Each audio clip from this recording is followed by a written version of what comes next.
মেধাবী সে নয় যার অনেক বড় বড় সার্টিফিকেট আছে অথচ সেটাকে সে কাজে লাগাতে পারছে না। মেধাবী তো সেই যার যোগ্যতা খুবই কম অথচ সে অধ্যবসায় করে, প্রচুর পরিশ্রম করে সাফল্য অর্জন করার জন্য। আমার মতে প্রকৃত মেধাবী সেই মানুষটাই যার সফলতা অর্জন করার প্রবল ইচ্ছা আছে, যে নিজেকে সাফল্যের জন্য শিখরে পৌঁছাতে চায়। সে কিন্তু অধ্যবসায়টাকে ছাড়ে না, সে প্রতিনিয়তই তার অধ্যবসায়টা চালিয়ে যায়। আর যখন আপনি দেখবেন একটা মানুষ নিজের সফলতায় অর্জন করার জন্য নিজের অধ্যবসায়টাকে প্রতিনিয়তই নিজের অভ্যাসে পরিণত করে ফেলবে, তখন কিন্তু সেই মানুষটা অবশ্যই অবশ্যই সাকসেস পাবে। কিন্তু আপনি অনেক মেধাবী, মেধাবী হওয়া সত্ত্বেও আপনি সেই বিষয়টা কাজে লাগাচ্ছেন না।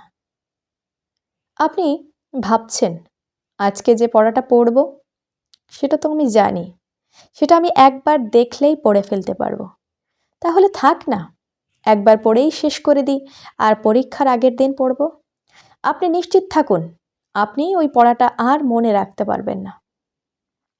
কিন্তু যে এমন স্টুডেন্ট যার পড়া খুব কম মনে থাকে, অনেকবার পড়তে পড়তে তার বিষয়টা মাথার ভিতরে ঢোকে, সে কিন্তু এটা জানে তার রোজ যদি প্র্যাকটিস না করে সে, তাহলে সে কিন্তু এই বিষয়টাকে মনে রাখতে পারবে না আর পরীক্ষাতে ভালো ফলাফল করতে পারবে না।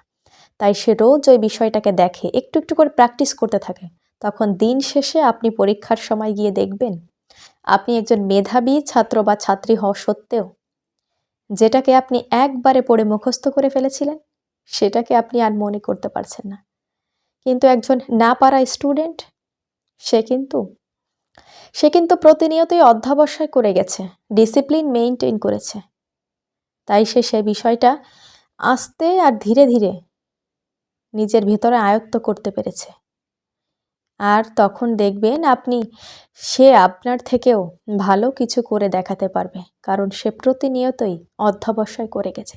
অধ্যবসায় হলো এমন একটা ভালো অভ্যাস আপনার জীবনে, যেটা আপনার জন্য ভালো কিছু বয়ে আনবে। অধ্যবসায় ছাড়া জীবনে কোনো কিছু করা সম্ভব নয়।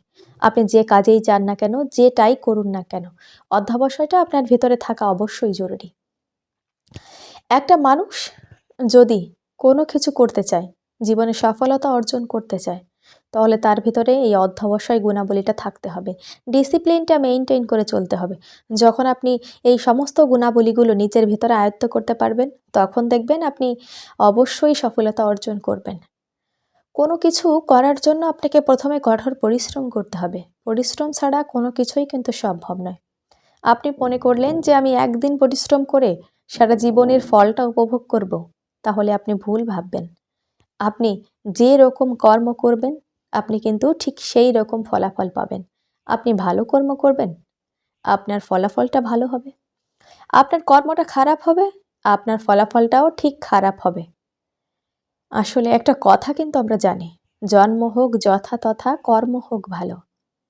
আপনার জীবনটা যেরকমই হোক না কেন, মহান আল্লাহ তাআলা আপনাকে যেভাবেই সৃষ্টি করুক না কেন, আপনাকে নিজে আপনার জীবনটাকে সংশোধন করতে হবে, নিজেকে ইমপ্রুভ করতে হবে, সমাজের প্রতিটা মানুষকে দেখিয়ে দিতে হবে।